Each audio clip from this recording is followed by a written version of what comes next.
Hello, welcome to another great segment. We're here with State Representative Alyson Sullivan. As you see, we are socially distancing, but trying to do something a little bit different in order to kind of better inform the district, to kind of get folks information as they need to know it. How are you doing? I'm doing well.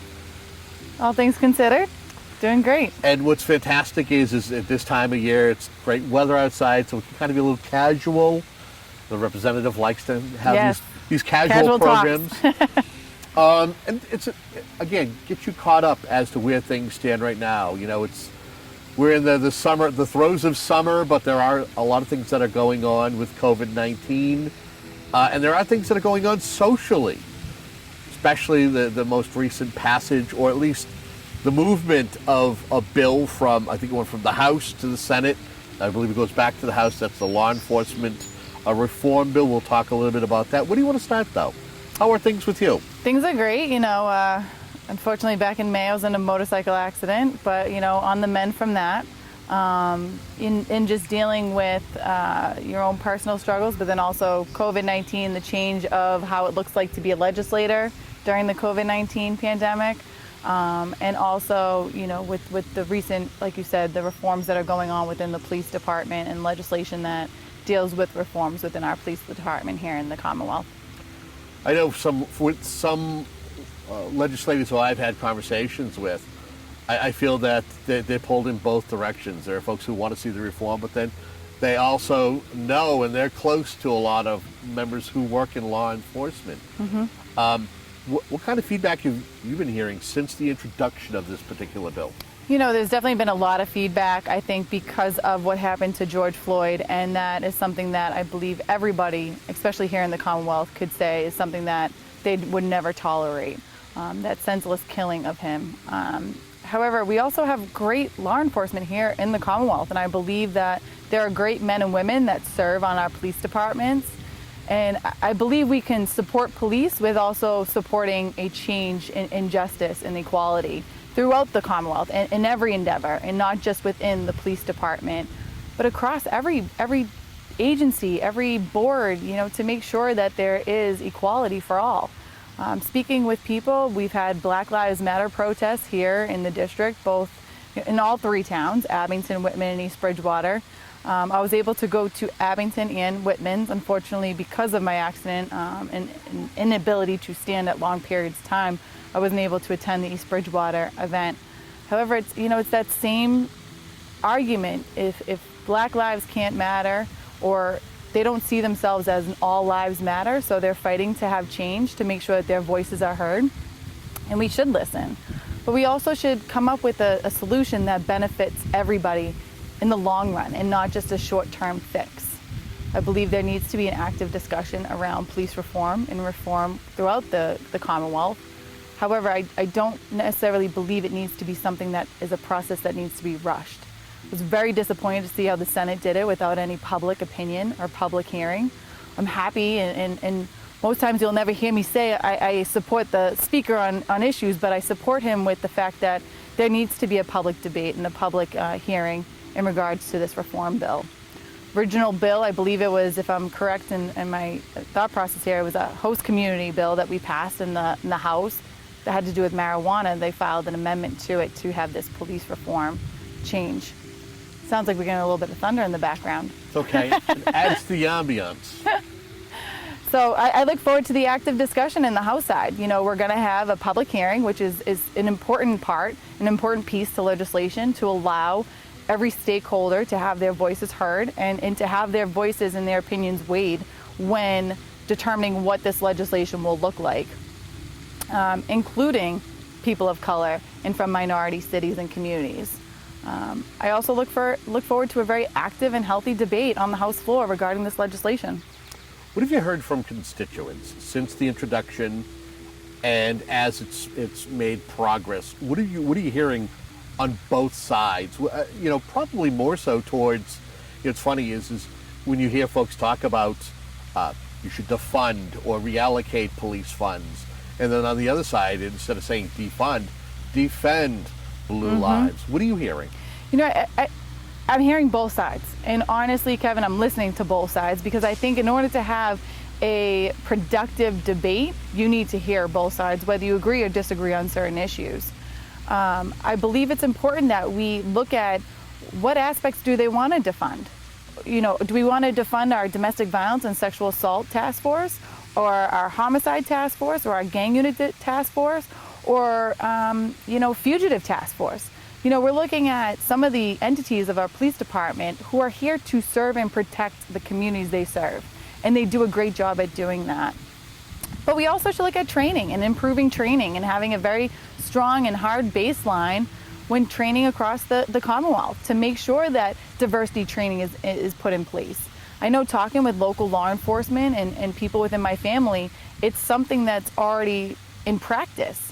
De-escalation tactics and diversity tactics and different type of trainings that go into their careers as law enforcement officers.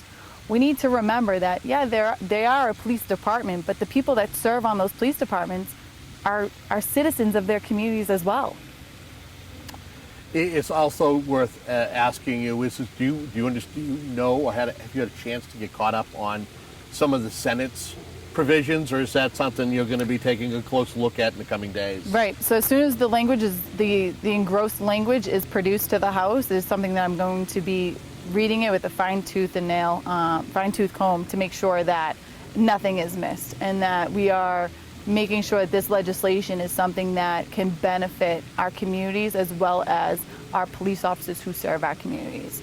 We need to look at every aspect and how it's going to have a slippery slope. You look at qualified immunity and taking away qualified immunity and what that would do to all other entities within the public service, such as our fire departments, our nurses, our EMTs, and what type of backlash that may have. Many times you see police officers are the first ones on the scene. So when someone calls that their loved one is choking or having a heart attack, is a police officer then going to take a second guess whether or not they're going to render aid to that individual based on the fear of not having qualified immunity to be able to protect themselves from any frivolous lawsuits that may incur from that incident? You see a choking baby, your first reaction is to get that object out of their throats. But if you break that baby's ribs while in doing so and saving their lives, potentially you're opening yourself up to a lawsuit. And it's something we need to really keep a close eye on. So if folks want to, and I think I've seen you put posts out there, are you yourself advocating for folks to reach out to you or just to reach out to any member of the House given the district and put forth their comments and their insight? Right. Whether or not I may agree or disagree on certain aspects of this legislation, I am listening to everybody. And I think that's part of a job as a legislator, to make sure you're listening to the community you serve. And that's something we need to remember. We do serve the community at large. And I am advocating that anybody and everybody send letters or emails or any type of comments to their legislators. I have posted on my Facebook, my personal page, as well as my state rep page, my email, so everyone who doesn't have it has the ability to email me, and it's Alyson.Sullivan@mahouse.gov, and I encourage everybody to reach out. I've been receiving phone calls after phone calls, both from people who support the legislation and oppose the legislation, and I've returned those phone calls and listened to my constituents here in the district, and I think it's important that we listen. Another question I got to ask you, and know it's coming up on us fast.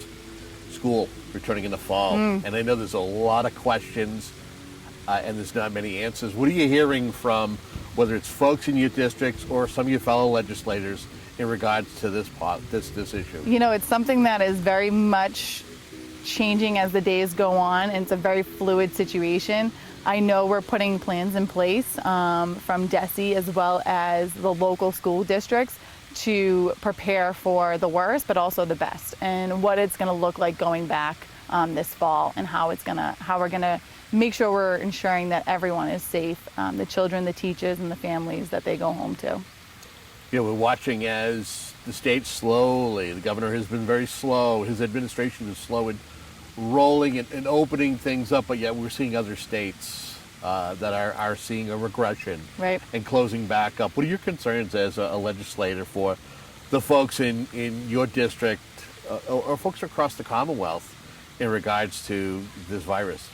You know, it's a real virus. It's definitely out there, and it's affecting people in many different ways, and we should be very proactive in our own personal hygiene, as well as if you're sick, stay home, no matter what kind of illness you may have. And I encourage people to do that. I also encourage people, if they are feeling healthy and safe, that they go out and go into the town park like where we are, and take a walk and a stroll. Minimize as much contact as you can from people that you don't see on a daily basis. But I'd like to see us go back to normal. I do miss our normal state of mind when it comes to the way we are and the way we conduct ourselves. I've enjoyed going out to eat. My father and I and my boyfriend, we actually took my father out to eat this past weekend, and it was his first time since COVID-19 shut down. And it was nice to kind of enjoy the ability to sit out and enjoy family time. Where'd you go?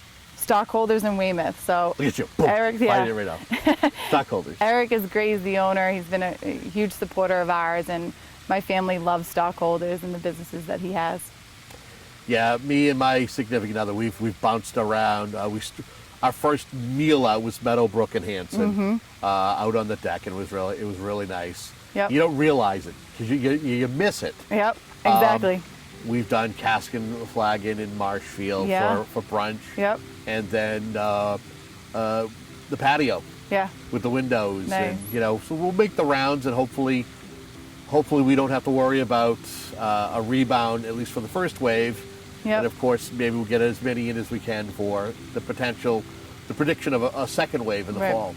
So. Oh yeah, I've been to Yaz's table in Abington, and my Father's Day dinner was out at Mia Regaz's with my mother and my grandfather. It was my grandfather's first time out as well.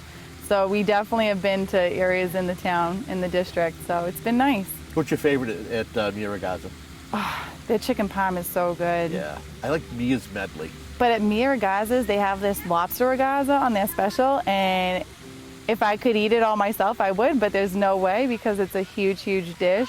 So that's one of my top faves too. But I always have to have somebody there with me to enjoy it. Nothing wrong with that. As we wrap this up, anything we haven't touched upon, but you want to take a moment to at least discuss? No, I think I want to congratulate the local communities who did the strong fundings that, Abington, Whitman, and East Bridgewater, where they raised money for their food pantries and people in need. And I think that was very important during a time of kind of feeling lonely, that a community can come together and do something so great. Excellent. There she is, State Representative Alyson Sullivan, and we want to thank you for tuning in.